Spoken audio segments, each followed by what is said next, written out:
Get ready for the show, it's about to begin. Pro fan talk when we dive right in. Sports talk, hot takes, ain't nothing we lack. We the real fans, nothing holding us back. Mic check, 1, 2, y'all know the drill. We bringing the energy, we keep it real. From touchdowns on liquid air on the slam dunks on the court. Every sport, every game, we holding down the fort. We breaking down the plays, dissecting the stats. Pro fan talk, we keeping it fat. Debating with passion, no filter, no doubt. We the voice of the fans, we scream and we shout.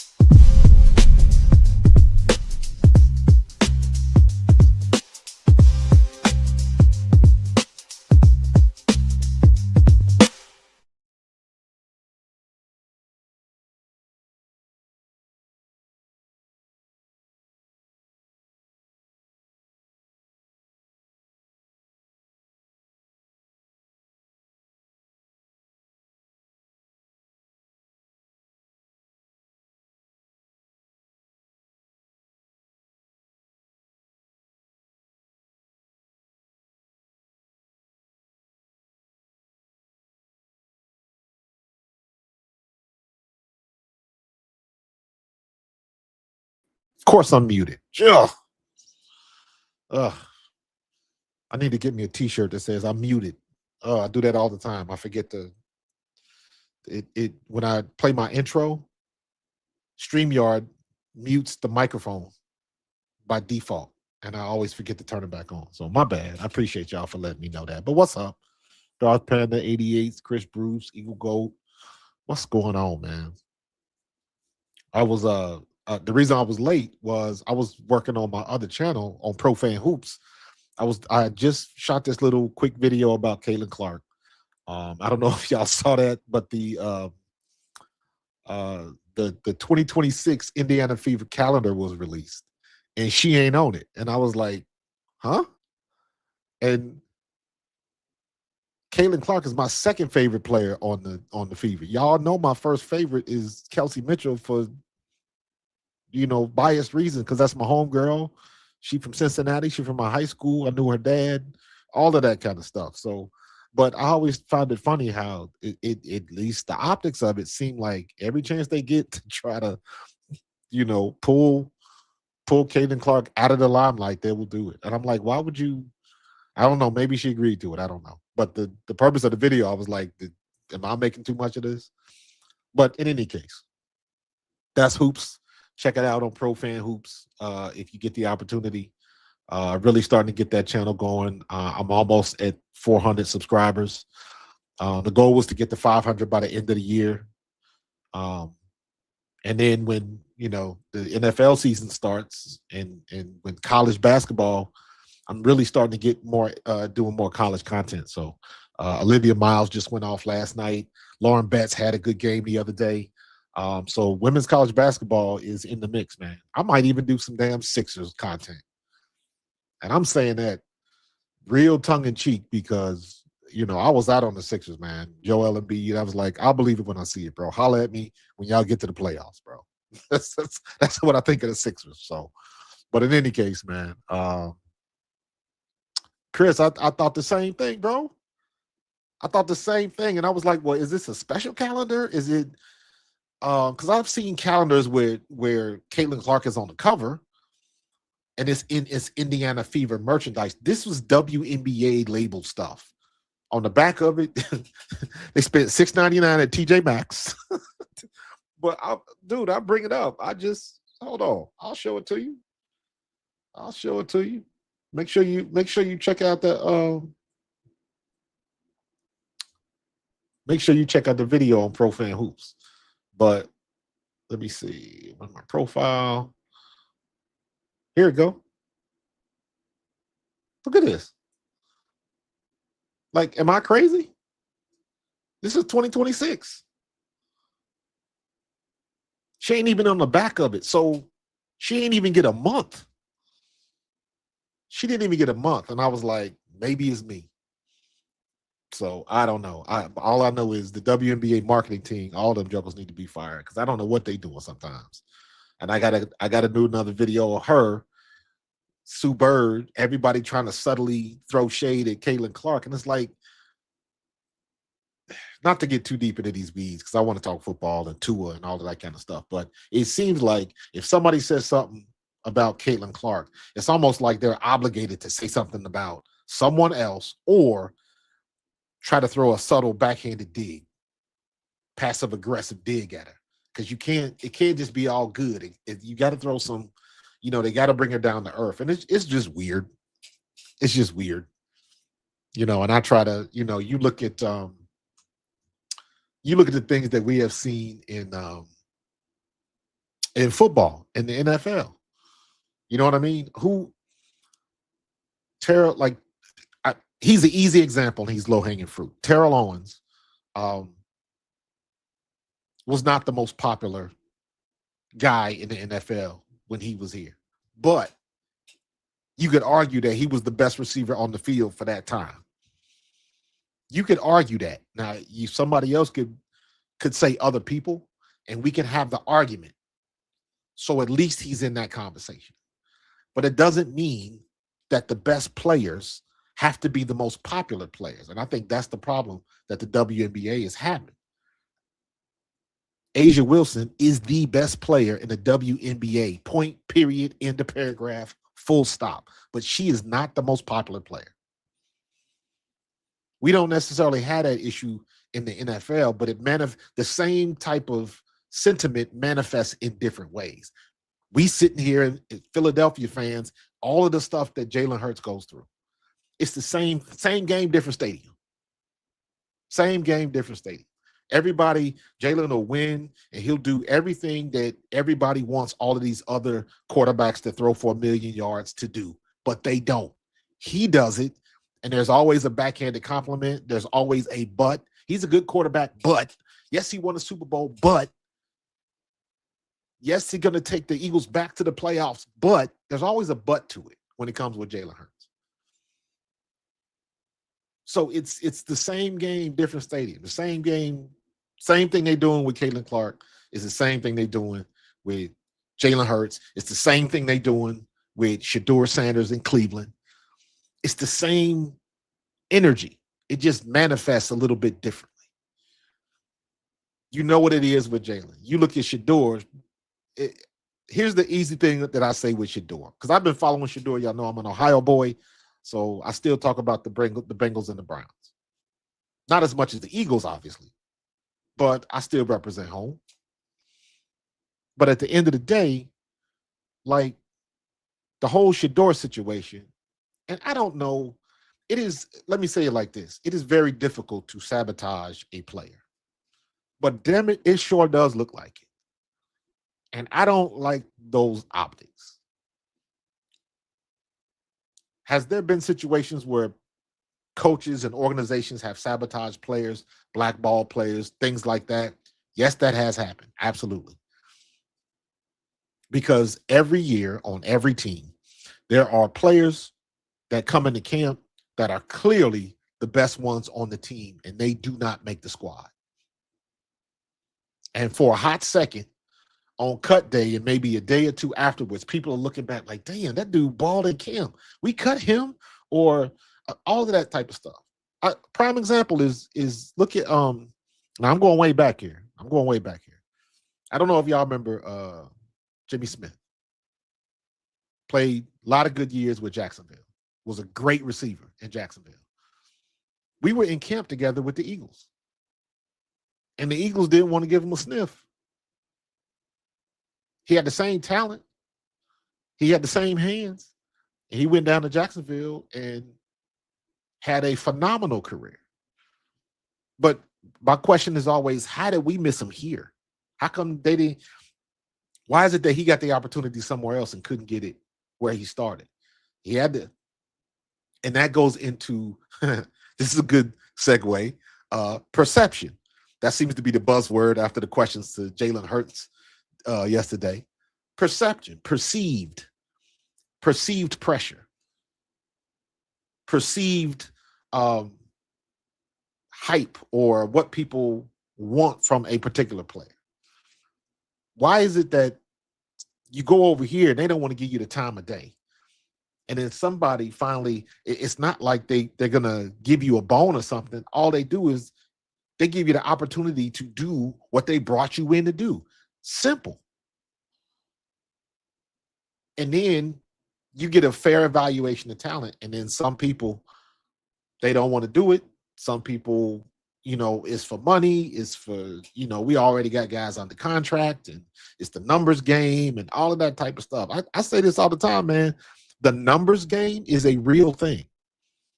It's you always hear me say, you got to play the game, but the game ain't fair. I say that a lot. You got to play the game, but the game ain't fair. And this is things like this that happen all the time in camp and on teams. That's what I mean by that, because there are plenty of players that should be in the league who aren't. And you look at somebody will go somewhere else and it's like, damn, how come he balling out over here? How come y'all couldn't see that? All of them people that bailed on Shador. Why? Because he had an attitude, because you thought he was too cocky, too confident. That's why you bailed on him. But you done drafted drug abusers, DA guys, the situation that happened with Deshaun Watson. You got situations that ain't the first time that happened. That ain't the first time that happened. The New York Giants had the audacity to talk about they didn't like the interview with Shador, too cocky, this, that, and the other, when they had given a new contract to a kicker that was beating his wife. And they knew about it. So don't give me that shit. And stuff like that happens all the time, and it gets brushed over and swept under the rug because it's people know people and ists and isms and everything that goes with that. The only reason they threw that dude off the team, y'all can go look at it on YouTube and bring up the story. The only reason they threw that dude off the team was because the wife kept a diary of everything that was going on, and she released it publicly, and they got shamed into cutting that dude. They had just given that kicker like a $3 million contract. And the only reason they cut him was because the story came out about the wife or whatever, about the domestic abuse and all of that type of stuff. That's the only reason they did.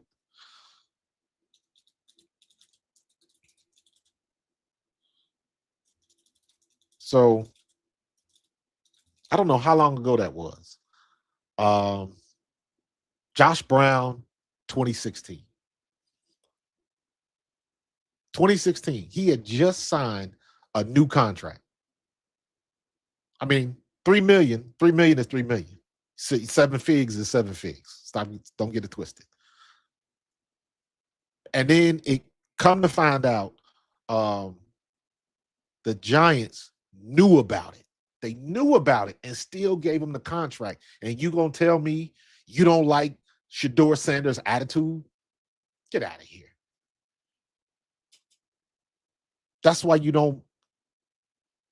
gotta watch. Don't believe nothing these people say on television, because who you think feeding them information? Don't get it twisted. I like Adam Schefter and Ian Rappaport and all of these guys that break the news, but you know what? They're not breaking the news.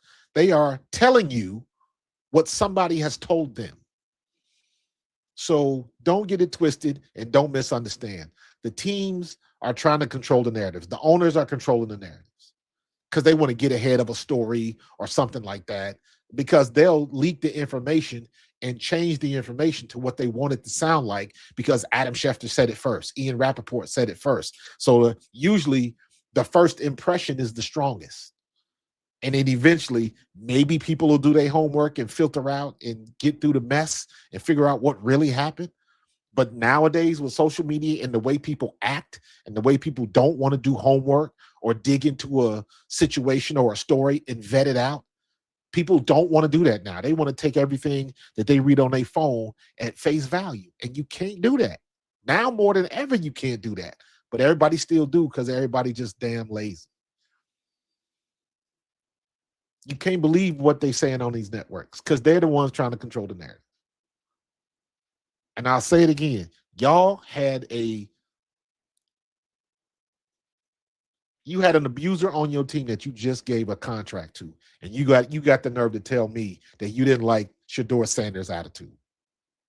the fuck out of here. And don't think it don't happen on other teams. Don't think it does not happen on other teams. You had a guy, that kid, what team was that? Was that Atlanta? What team was that where the kid stole the dad's iPad? The dad was an assistant coach on one of the teams, and they stole his iPad and got Shador Sanders' phone information and pranked him on draft day. Do you know what kind of security risk that is? And then they find the dude, $100,000, when you make a couple mil a year. It's like, yeah, that's a lot of money, but for some reason, that just don't seem like, because some snot no kid, some bratty ass rich kid decided he wanted to play a joke and mess with somebody's life, somebody's livelihood. And then they got the nerve to say character matters and all of that. Man, get out of here with that. Get out of here with that. Greg, that's a good one. Absolutely, that's a good one. You could go down teams. Every team got somebody like that. Greg Hardy. Then you got what's the dude here in Philly that got busted saying that the racist stuff at the concert? Riley Cooper. That's real stuff for us. And I say stuff, when I say us, I mean us as professional players and us as Black professional players, because there's a lot of people that will smile in your face and stab you in the back. That still happens today. We still have to be on guard. We still have to keep your head on a swivel and your eye on your luggage. You still have to do that. It seems like you shouldn't have to do that, but you do. Especially as minority players. Because for the most part, still don't get treated right. But that's a conversation that every time you bring it up, people want to turn their nose up at you. And it's the attitude is like, why you always got to bring that up? Well, because it happens to me. So, that's the real shit right there. And it carries over to other. Look at the situation with John Gruden. John Gruden wasn't even involved in the situation. And the big thing is, he wasn't even involved in the situation. They brought him down. Then you got to look at what the shit he wrote in the letters. And the first thing I thought of was, if you talking like that and sending an email or a letter like that, that means whoever you sending it to, y'all speak the same language all the time. You know how you talk with your family. You know how you talk with your close friends. Oh, we don't mean nothing by it. We talk like that all the time. That's my sister, man. That's my brother. We play like that all the time. When you real familiar with people, you change up a little bit. That's a real concept. So when John Gruden sent them emails out, he felt comfortable to word it the way he worded it, because it was going to be received the way it was intended by the people he was sending it to. And who you think they're talking about when they calling them names and all of that type of stuff? That's real. That's why people act some kind of way when you always talking about Black quarterbacks and this, that, and man, listen, if you don't think it's real, the problem is everybody don't act like that. All, white owners and stuff like that don't think that way. But the ones that don't, you don't see them in the limelight as much. You know what I'm saying? So it's for minority players, for Black players, it is a ever present thing that we got to deal with. And people want to clown you, or they want to shut you down, shut up and dribble, or however you want to call it, when you bring it up. And it's only gotten even worse after the whole thing with Kaepernick happened. So, it's a very interesting dynamic that goes on. It's a very interesting dynamic of what people will accept depending on what the package looks like. going back to Shador, do you know how many people were waiting in the wings to watch him fail? Simply because his name, simply because they didn't like his dad, all of that. All of that. Deion Sanders, not a drinker, not a smoker, never really got in trouble off the field, but he was just flashy. That's just, people hated the flashiness, hated the gold chains and all of that. That's what you hate. When now you getting into the, the what's the word I'm looking for? The high society versus lower income, how you live your life, where you come from, that matters. Can you walk in certain rooms and people will look at you a certain kind of way? I've had that. I can tell you stories, bro.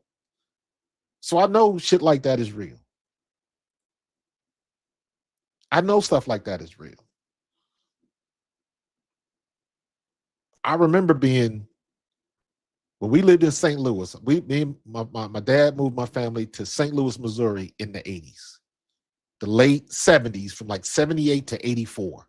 We lived in St. Louis, Missouri. I would argue that was the most formative time in my life. We started going to church as a family. I didn't get saved until after I left St. Louis. But before I went to college, I had my dad drive me back to the church I grew up in St. Louis, First Baptist in Chesterfield, if it's still there, so I could get baptized where I started going to church. So those were the most formative years, was in St. Louis from 1978 to 1984. Me and my twin sister was coming out of grade school, going into junior high. They had just started the desegregation plan in Missouri. And we lived in the suburbs. We lived in the suburbs. Wasn't too many periods on the page. You know what I'm saying? And I remember having classes and stuff like, I remember being in the one class, and the teacher, it was a science class, and the teacher would never call me by my first name.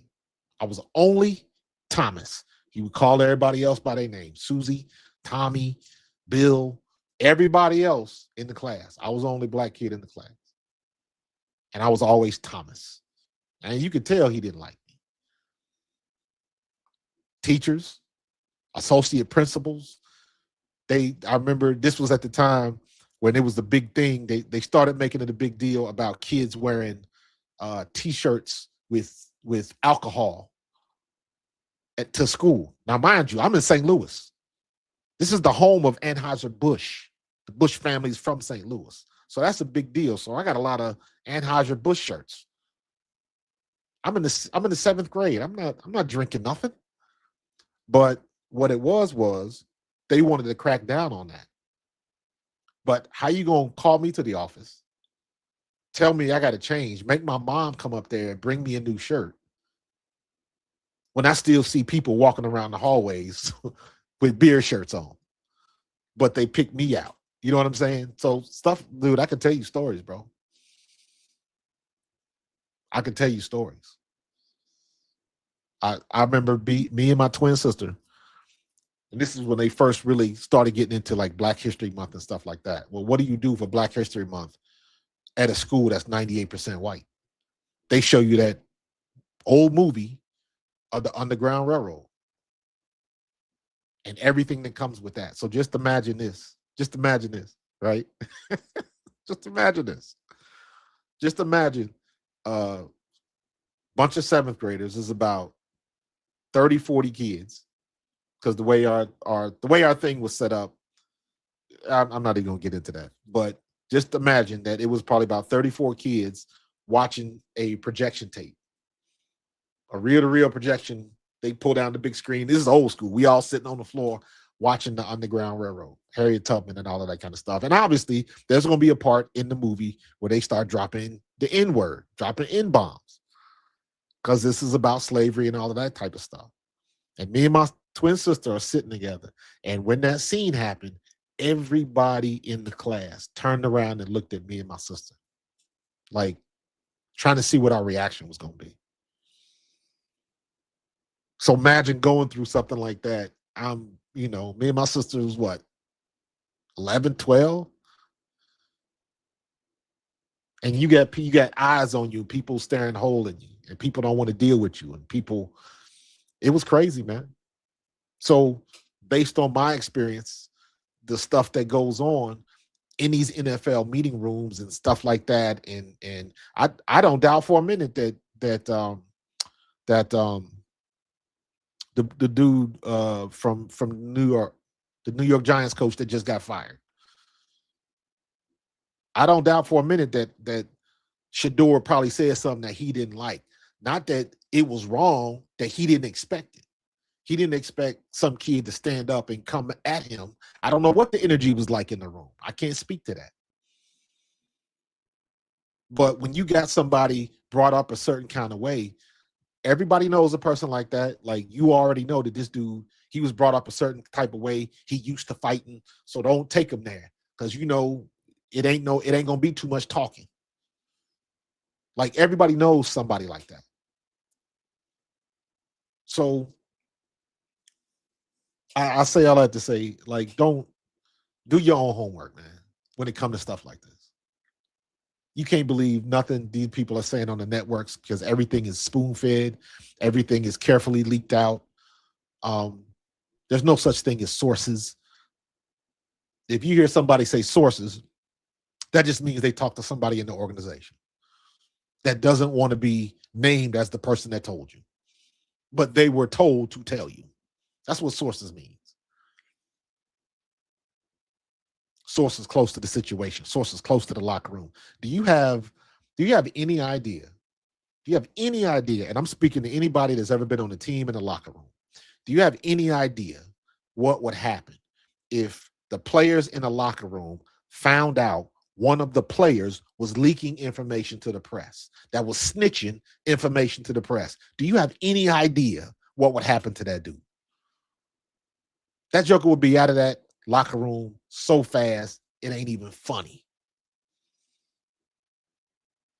Because at one point, the locker room was sacred. It ain't no more. And I'll say this, in my opinion, it was AB and Brown, Antonio Brown. Antonio Brown changed the game. He changed the landscape of NFL. When Antonio Brown went live in the locker room during Mike Tomlin's speech, that changed everything, because you knew you could do it, but who would have the audacity to do something that diabolical right after a game? When the coach is giving his speech, and it's supposed to be, there's things said in the locker room that stay in the locker room. Ain't nobody else supposed to hear. All y'all press, get out. Sometimes coaches, assistant coaches, everybody out. Players only meeting. I need everybody out of here. Head coach, assistant coach, offensive coordinator, trainers, everybody get the fuck out. This is only players. And some things need to stay in the locker room. And when Antonio Brown did that, that changed the landscape of the NFL. Because then it started happening again. And then everybody started tweeting more. And everybody started, because the one thing that fuels the NFL, and by the most part, all professional sports, is ego. Ego. We was talking about the WNBA. You look at the NBA. You look at Major League Baseball. You look at the NFL. You look at all the professional leagues. Ego driven. I want to be at the top of the mountain. I want my picture bigger than everybody else's. So it's a very slippery slope. It is a very interesting dynamic, and sometimes it can be a dangerous dynamic, depending on what's being said, who's saying it, and how it's going to pan out for some people. Yeah, I agree with that. Some people don't like it. I made the correlation of everybody, like one of the big stories is, like I said, Shador up in Cleveland. Kevin Stefanski is the son of Ed Stefanski. Ed Stefanski used to be a GM here with the Sixers. He didn't like Allen Iverson. It was well known they didn't get along. Why? Because Allen Iverson was street, and there were some other things that going on. I'm not going to sit there and say that Iverson was not, you know, we knew what Iverson was with the practice and everything, but you knew what he was. And it wasn't like Iverson was the first or the last or the only one doing it. But it was because it was him with the cornrows and the tattoos and the, everything started changing in the NBA. You guys let me see if I can find this cover. Allen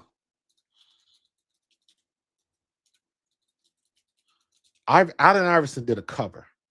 There we go.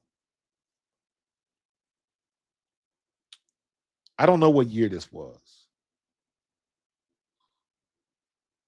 I don't know what year this was. Let me see.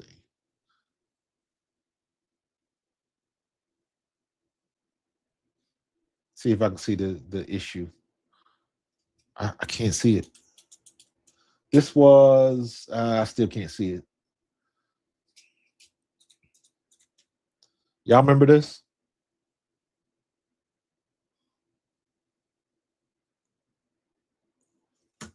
Let me get it up. Y'all remember this? Y'all remember that?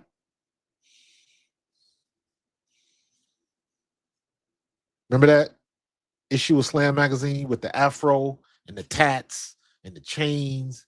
That was Iverson. That might not have even been the first one. That might have been a different one. I do remember one where he had the afro, and I think he had both hands out, palming two balls. I could be wrong, but it was something of this. If this might even be it, but the NBA did not like this at all. They did not want the hip hop culture. They wanted the money, but they didn't want the culture. And Ed Stefanski didn't like that. Confidence, talented. That was AI right there. That, like, people, if you didn't watch AI in his prime, you don't get it. The same way, like, if you didn't watch Allen Iverson, Michael Jordan, Tiger Woods, Bo Jackson,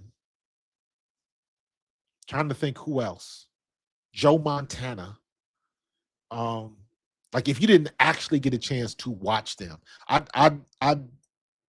go at Cowboys fans a lot, because Cowboys want to talk about how many, titles they have collectively as a team when they haven't won anything for the last 31 years or whatever. But what I tell people is, if you actually had an opportunity to see Emmitt Smith, Troy Aikman, and Michael Irvin play together, you can talk your talk. If you didn't see them play in real life on real television, if you didn't get a chance to watch them, I don't want to hear from you,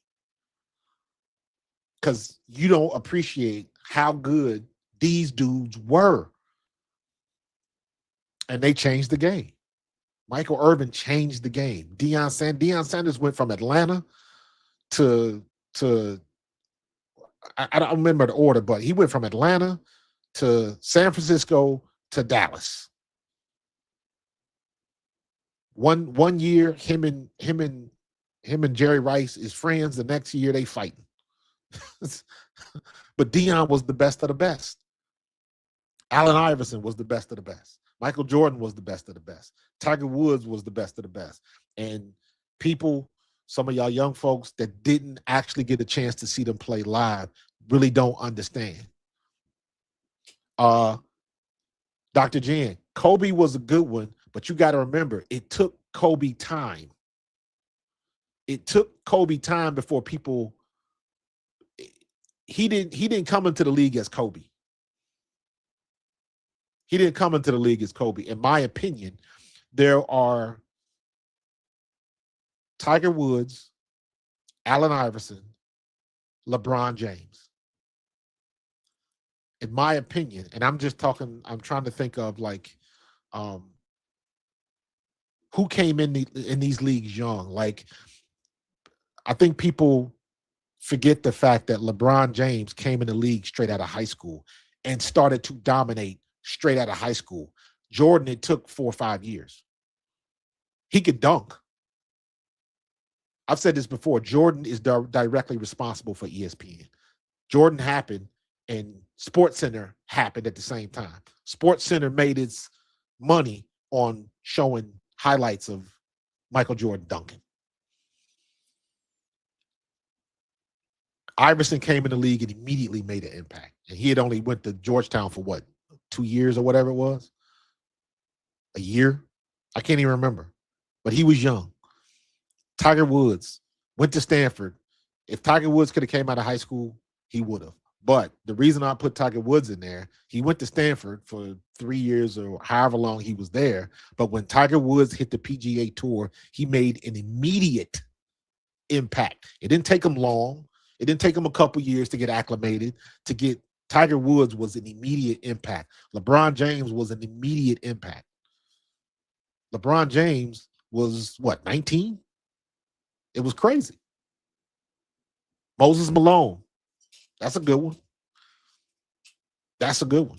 Moses Malone is a little bit different because I just don't think that they had he was as good, but it's different now because we had the cameras and we were just getting into the era of the technology and the coverage and things of that nature. So it took Kobe a couple years. It took Jordan a couple years. He could dunk, but he wasn't winning many games in Chicago.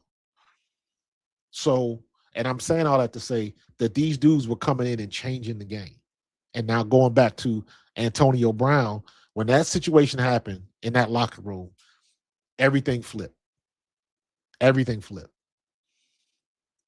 That, in my opinion, the two of the most pivotal moments in sports history was that moment with Antonio Brown and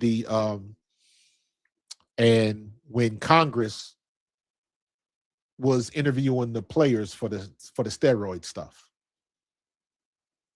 And the reason why I say that is because, number one, baseball tried to ignore it and it just made them look stupid. And number two, it literally showed how out of touch and petty our government is.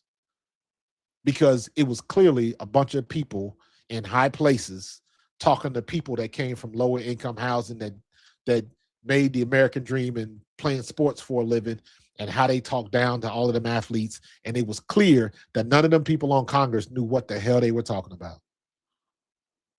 Most of them up there looked like they probably never played a sport.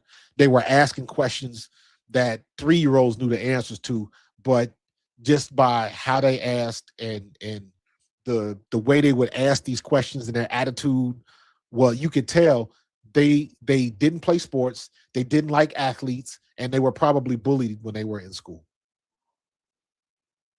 And it to me, it made our government look like we were the most inept, snot-nosed brats.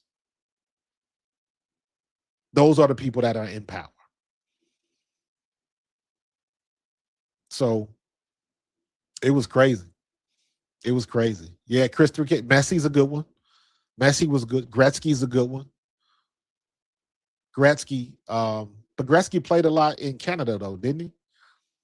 But that's still a good one though. That's still a good one. Messi, didn't nobody know Messi until, as big as soccer has been through the years. Again, if you wasn't a World Cup fan, you didn't watch too much soccer, unless you was from another country. So, but Messi was nice. Messi was nice. But I grew up, everybody was still going off the aura of Pele. When I was growing up, Pele happened in the 60s, I believe. But Pele was like, when I was growing up, Pele was like Muhammad Ali and Tyson is now. Like Pele was legend for what he did. He wasn't playing anymore, but you knew the name Pele. If you knew soccer, name one soccer player, Pele. That's what they would do. Now it's Messi, for obvious reasons. Ronaldo. So yeah. Yeah. Gretzky is the reason why LA has a hockey team. You're absolutely right. Carlos Alcaraz. I don't know who that is. That's not a threshold name to me. Billie Jean King is. John Connor is. When I say threshold names, and you might be right about Carlos Alcaraz. I'm not doubting that. But my point is, I call people threshold athletes. Threshold athletes are those people when you ask your grandmom or you ask that teacher at school that doesn't watch sports at all, and they'll know the name. Shohei Ohtani, absolutely. Absolutely. Shohei Ohtani, Barry Bonds, even Mark McGuire, because they're infamous at this point. They're infamous at this point. You mentioned Barry Bonds, and the only thing people will talk about is the steroids era, forgetting that Barry Bonds was a Triple Crown winner before that even happened. If Barry Bonds would have quit baseball the year that Mark McGuire hit all those home runs, Barry Bonds would be in the Hall of Fame. From that standpoint, that's how good Barry Bonds was. And Barry Bonds admitted it. Like, everybody else was doing it and hitting home runs and getting paid. Why can't I? And he's right. And baseball was idiots because they tried to deny that it was happening. And I'm like, if y'all didn't want steroids in the game, give back all of that money. Give back all of that merchandise and all of them bats and all of that merch that you sold during the home run race with McGuire and Sosa and all of that kind of stuff. Give all of that money back. If you wanted steroids out of baseball, stop playing with me. This is how this is the same thing happens in every league. It's like I said, it's the same game, different stadium. The way it manifests is just different. It's just different. Isn't it funny now how in the NFL you can't touch the quarterback? They throw penalties on you if you celebrate a tackle or a good play. You can't flex. You can't stand up. You got to make sure you're 6 feet away from the other player. You got to do all of this stuff before you can just have the emotional release of making a play. And that is hard to do. That is very difficult. When you make a tackle, you get up and celebrate. Now you got to run all the way down to the damn end zone so you don't get a penalty. You remember that a couple years ago? A.J. Brown caught that pass in between two Steelers defenders, and he pointed at each one of them, and they threw a flag on them. Remember that? Venus and Serena? Absolutely. Absolutely. The headhunting scandal. Listen, let me, this is what we used to do. Now, mind you, I played in 93. Randall Cunningham was my quarterback. Seth Joyner was my defensive captain.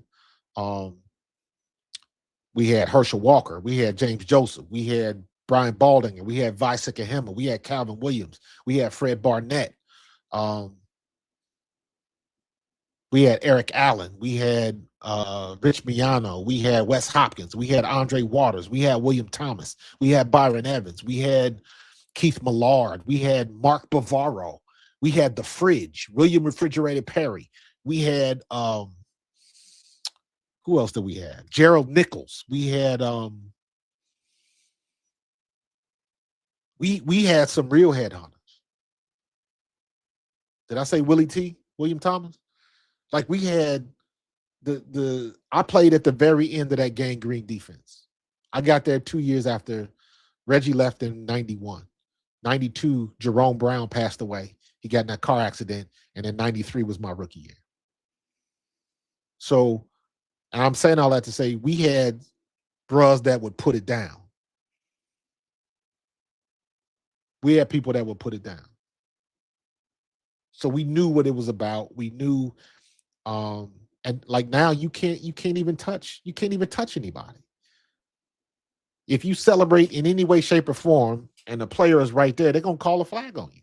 If you touch, even I've been in conversations where I've argued this. Well, what happens if a player, a defensive player, now mind you, I'm asking this question and I'm a running back. I was a running back in the NFL. What happens if a defensive back comes to make a tackle and he is in perfect alignment, perfect technique, head on the side, bring your arms around, and the receiver moves? So instead of catching somebody in the shoulder and making a textbook tackle, you catch part of the helmet and you get penalized. How is that a penalty when The defense did what was right. It was the offensive guy that moved because you can't regulate it, but they're gonna call it anyway. So the whole game has changed. The whole game has changed. So Steph Curry was good, but it took Steph a minute. It took Steph a couple years. He wasn't right off the bat just draining everything. It took him a minute to get there. Mayweather, okay, okay. I would say Roy Jones after he got cheated out of his Olympic gold. But y'all get the idea. If you're bringing up names, you get the idea. You understand what I'm talking about. Um, so the game is just different, man. The game is just different. Yeah, Buddy Ryan would get banned today. Absolutely. Absolutely. Dude, this is what we used to do. This is what special teamers used to do. This was the deal. When you're on special teams and you run it down and you go in your meeting room, right? Every time you make a tackle, everybody put $5 on your desk. If you cause a fumble, everybody put $10 on your desk. If you cause a fumble, get a scoop and score, everybody put $20 on your desk. Now, mind you, things like this don't happen often, but there's big tackles or you knock somebody out of the game. If you knock somebody out of the game, everybody put $20 on your check. But it's what 30 people on the special teams, kickoff, and all that kind of stuff.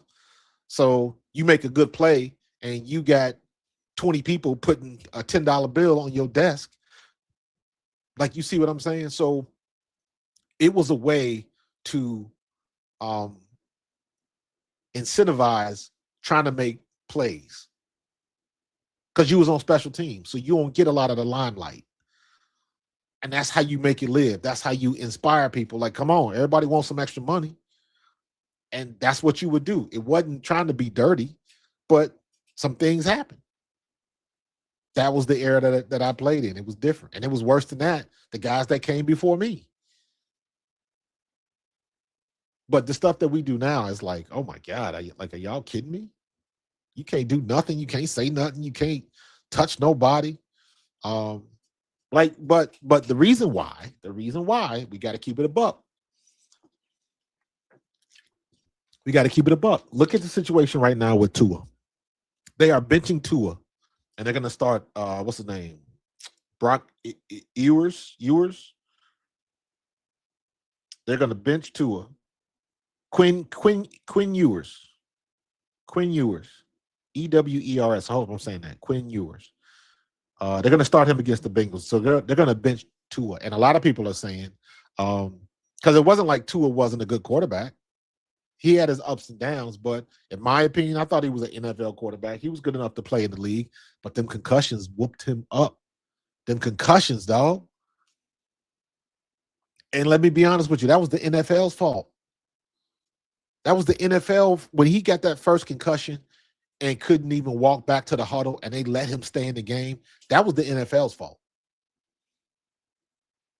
That was a failure on the trainings and the NFL trainers on site, because everybody that was watching that broadcast saw him get up, couldn't walk to the huddle, and they let him stay in the game.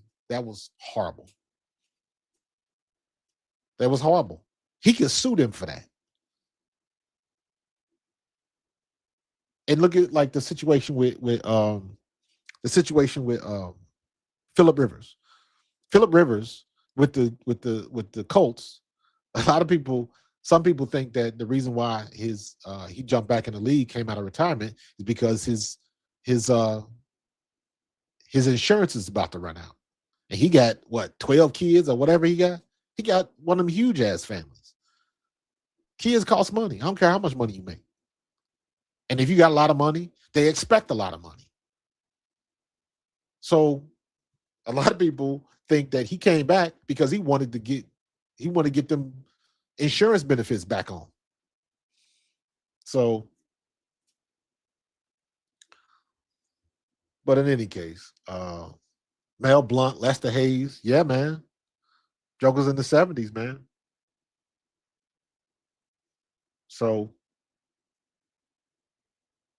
it's yeah, man, it's a different world out here now, bro. It's a different world out here. Hold on. Somebody's asked me something about refs. That caught my eye and it moved. Hold on. Let me see if I can find it. Oh, here we go. Oh, what's up, game day? Coach, offensive penalty for lining up incorrectly, not covering up another player. This penalty occurs often. Why do the players need the refs to help them line up accordingly? Because it is it sounds goofy, but it is a perspective thing. It's almost like um, if you line up on the end of your driveway, look down the sidewalk, and you pick a point down there, is that really a straight line? Sometimes your perspective is skewed. Number one, because if you have to line up, everybody's alignment is dependent upon what the offensive line looks like. And the offensive line does not line up like this. The offensive line lines up like this. The center's in the middle and they V back. So when a receiver is supposed to be on the line of scrimmage, he looks down, he's trying to look down at the ball and he's at an angle. The reason why they look at the ref and the reason why they always point to the ref. You see people do that all the time. And the ref won't say nothing, but sometimes the ref will nod. If the ref doesn't say anything, that means you're wrong. If the ref nods, that means you're okay. That's what's supposed to happen. But the reason they look at the ref on the sideline is because the ref's foot is lined up where the ball is placed. If I'm a receiver and I'm a yard off the ball and I'm trying to look to see where the ball is, I got a skewed perspective. If I'm supposed to be lined up on the line and I look down at the ball, I still have a skewed perspective. So what they do is they look at the ref and say, I'm on. And the ref will nod, or the ref won't say nothing. Then they take a half a step up and they'll look again and the ref might nod. But the goal is you don't want the line too far off the line of scrimmage and you illegal formation. That's why they do that. If you lined up all the way, if you outside the numbers and the ball is on the left hash, it's hard to see where you're supposed to line up, where that straight line comes across. It's hard to see that. That's what that ref is for. So I hope I didn't get too in the weeds on that. So I think McDaniels will get fired. Yes. Yes, I do. You can't help them. I think it's you might be right, man, but I think it's a because it's almost like a common courtesy thing. And that's why I say, like, there's ways that you can kind of read between the lines. There's ways that you can help without saying nothing, help without helping. You know what I'm saying? If I don't know, if a receiver is looking at the ref to make sure he's on the line, the ref might wink at him, or the ref might smile, or the ref might put the whistle in their mouth or something. They can give him an indication. Some refs do that. Some, they want to stick to the letter of the law or whatever. But the most part, they just trying to get it right. And if they know the players are trying to get it right, they'll help them out, regardless of if they're supposed to or not. So we don't need to get in the conversation about are they doing what they're supposed to do. Stop playing. So, but in any case, man. All right, I'm about to go get some lunch, bro. That's a good conversation, man. I know we jumped all over the place because I got into some heavy stuff for a minute, man. But I don't know, it was just on my mind. So, but all right, I'm gonna get out of here. Y'all enjoy your lunch, man. Finish y'all shopping today. If you ordering something online, today is probably the last day where you can get it before Christmas. So you need to be about that. I ordered one thing today and it's supposed to be coming on the 23rd on Monday. So I'm good. So, yeah, y'all have a good night. Enjoy the rest of your day. If you at work, you on your lunch, man, hey, finish your sandwich, go wash your hands and get back to work. But I'm gonna get up out of here, man. Appreciate y'all. And I will talk to y'all later. Peace. Now I gotta, you know what? Yeah. Always forget to go to my thing. So, all right, I'm out. Holla at y'all later.